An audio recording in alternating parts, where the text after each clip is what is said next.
पूरे देश के 86% किसान संगठन सरकार के तीनों कृषि कानूनों से खुश थे। ये किसान संगठन लगभग 3 करोड़ किसानों का प्रतिनिधित्व कर रहे थे। 3 कृषि कानूनों को लेकर यह रिपोर्ट है सुप्रीम कोर्ट की।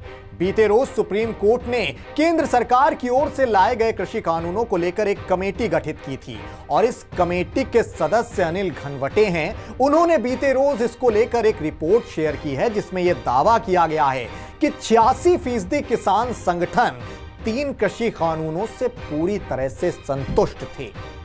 आपको ये मालूम हो कि केंद्र सरकार की ओर से लाए गए इन 3 कृषि कानूनों को वापस लिए हुए 5 महीने से ज्यादा का वक्त गुजर चुका है, लेकिन जिस वक्त तमाम किसान संगठनों ने दिल्ली को घेर रखा था, उस समय सर्वोच्च न्यायालय पर कई सवाल भी खड़े हुए थे कि इस मामले में त्वरित कार्रवाई क्यों नहीं की जा रही। सुप्रीम कोर्ट की जब आलोचना शुरू हुई तो इसको लेकर एक कमेटी का गठन किया गया और मामले की उच्च स्तरीय जांच शुरू की गई और उसी उच्च स्तरीय कमेटी की जांच के बाद अब यह रिपोर्ट आई है कि 86% किसान संगठनों को इन कानूनों से कोई दिक्कत ही नहीं थी।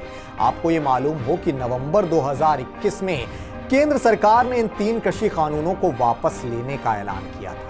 जांच के बाद अब सुप्रीम कोर्ट की कमेटी की ओर से यह हवाला दिया गया है कि कानूनों को रद्द करके नरेंद्र मोदी सरकार ने बड़ी सियासी भूल की है। इस रिपोर्ट से किसानों को कृषि कानूनों के फायदे के बारे में समझाया जा सकता था और इसको निरस्त होने से रोका जा सकता था। वहीं इस रिपोर्ट की ओर से यह भी दावा किया गया है कि तमाम कथित किसान जो किसानों की आमदनी घटने का दावा कर रहे थे, उन पर भरोसा करके तमाम किसानों ने अपनी आमदनी बढ़ने का अवसर खो दिया। साथ ही एमएसपी खत्म होने का दावा भी पूरी तरह से भ्रामक था। 3 कृषि कानूनों को लेकर यह रिपोर्ट है सुप्रीम कोर्ट की।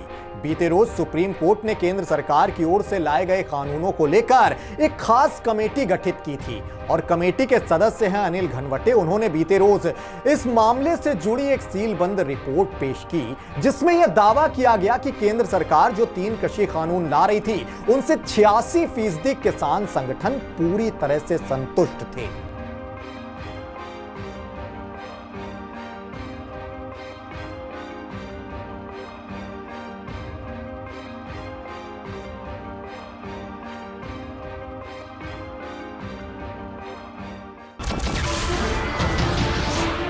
नमस्कार, मैं हूं मानक गुप्ता।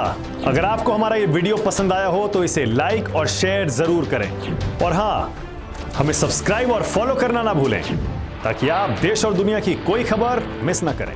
तो जुड़े रहिए हमारे साथ और देखते रहिए न्यूज़ 24।